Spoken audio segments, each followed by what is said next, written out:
Hola chicos, vamos a empezar con estudiar algo de la tesis Sobreviviendo con la pipa, drogas, violencias y conflictos interétnicos en el paraíso, del autor William Andrés Álvarez. Ese trabajo es justamente una investigación que se llevó a cabo en Quito, específicamente en el sector de la Mariscal, conocido como La Zona.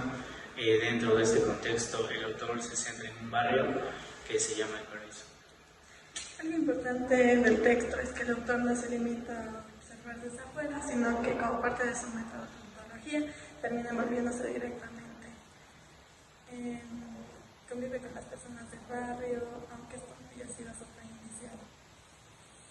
Entonces, no se trata de un análisis teórico, sino de una investigación muy cercana al territorio, a la vida cotidiana y especialmente a la experiencia de jóvenes afroesmeraldeños que han inmigrado a Quito. Como parte de la metodología se puede decir que evidentemente el autor adopta un punto de vista muy etnográfico, se envuelve por completo en la zona en la que va a investigar.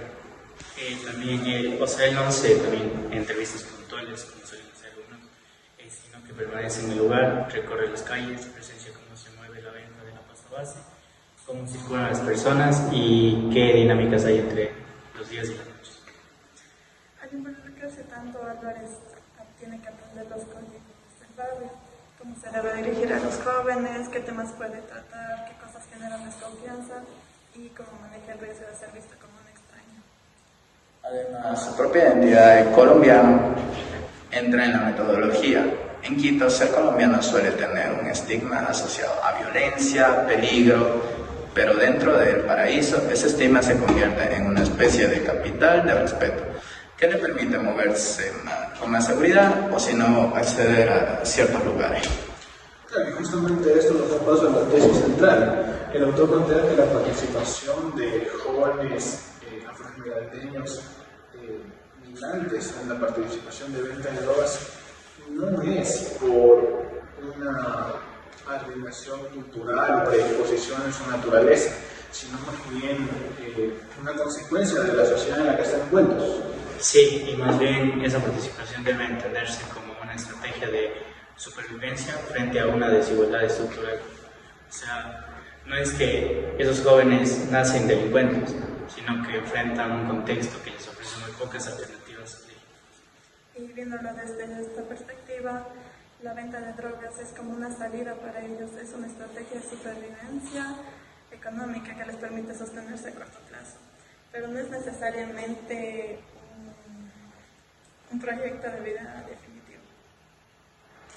En síntesis, el texto nos invita a dejar de mirar esas prácticas solo como un problema, o también de conducta individual, y al verlas como el resultado de una estructura social y estatal que coloca ciertos grupos de posiciones en desventajas.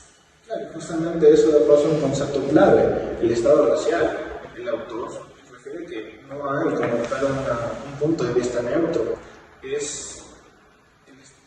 Propone que el Estado moderno no está configurado desde una neutralidad, sino desde una configuración racializada. Sí, en el caso ecuatoriano se plantea que el Estado ha funcionado como un Estado racial que excluye o invisibiliza a ciertas poblaciones o étnicas, especialmente a indígenas y afrodescendientes, limitando su acceso real a derechos y oportunidades. También trae como segundo concepto la violencia estructural. Aquí no se habla de solo una violencia física, sino que expresa la pobreza como símbolo de la falta de servicios, la desigualdad histórica y la marginación política y económica. En este sentido, el crimen y la violencia callejera no aparecen como fenómenos aislados, sino como consecuencias de esa violencia ejercida de manera vertical por el mismo Estado y por las estructuras sociales. Claro, justamente, eso es otro concepto, la administración de la población. El Estado ecuatoriano no ha gestionado realmente con neutralidad, vuelto a servicio. No ha sido neutro con todos los grupos étnicos.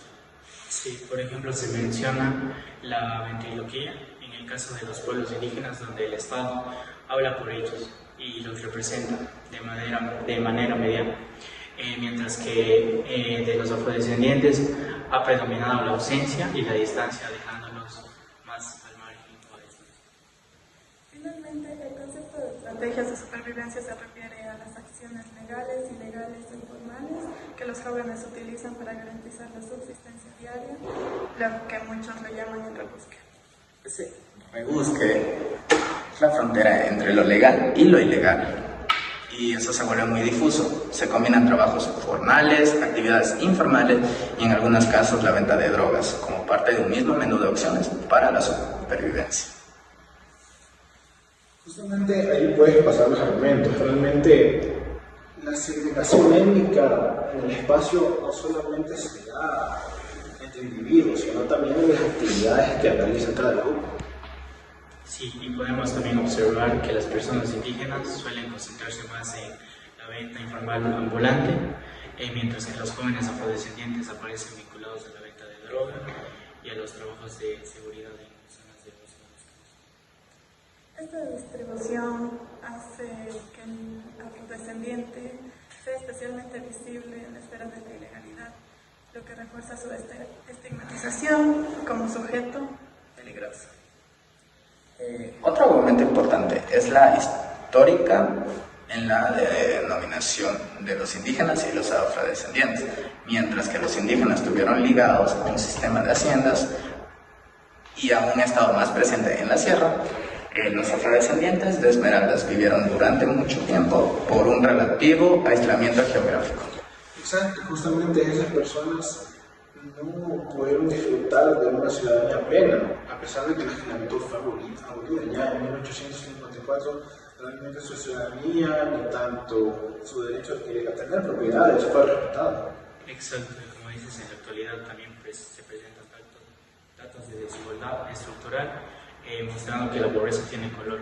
Los afroecuatorianos reciben ingresos más bajos y tienden a una presencia casi nula en cargos de dirección, lo que limita sus opciones de vida legítimas.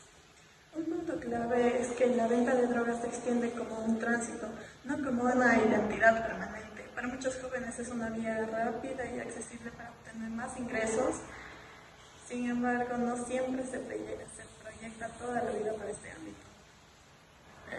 Finalmente también aparece el tema del estigma como un capital, especialmente con el llamado factor colombiano. En el paraíso, el estigma de ser colombiano, como lo recordamos, es asociado al peligro y se transforma en un recurso que puede generar respeto y protección. El propio autor se vio obligado a negociar con esa misma imagen para poder investigar y sobrevivir en el barrio.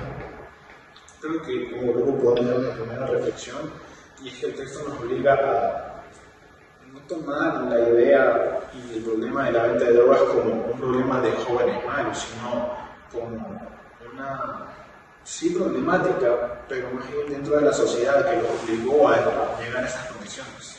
Sí, también nos hizo pensar en cómo solemos hablar de ellos, de ciertos barrios como peligrosos, considerar la historia del racismo, pobreza y exclusión que hay detrás. El paraíso es un ejemplo, pero no es el único. Otra reflexión es que el concepto de estado racial y la violencia estructural ayuda a entender que la desigualdad no es solo un producto de decisiones individuales, sino que la desigualdad es el diseño histórico que se ha colocado en algunos grupos de posiciones mucho más vulnerables. En conclusión, el texto nos invita a cambiar la mirada en lugar de quedarnos con la etiqueta de delincuente o barrio peligroso. Nos propone a ver las estrategias de supervivencia que cada cual tiene, incluso la desigualdad estructural y la responsabilidad del Estado y de la sociedad en la producción de estas realidades.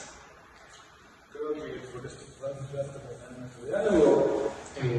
Yo fui Carlos Guzmán. Yo, Josué Lozano. Yo, Carolina González. Yo, Jair Galarza. Y muchas gracias.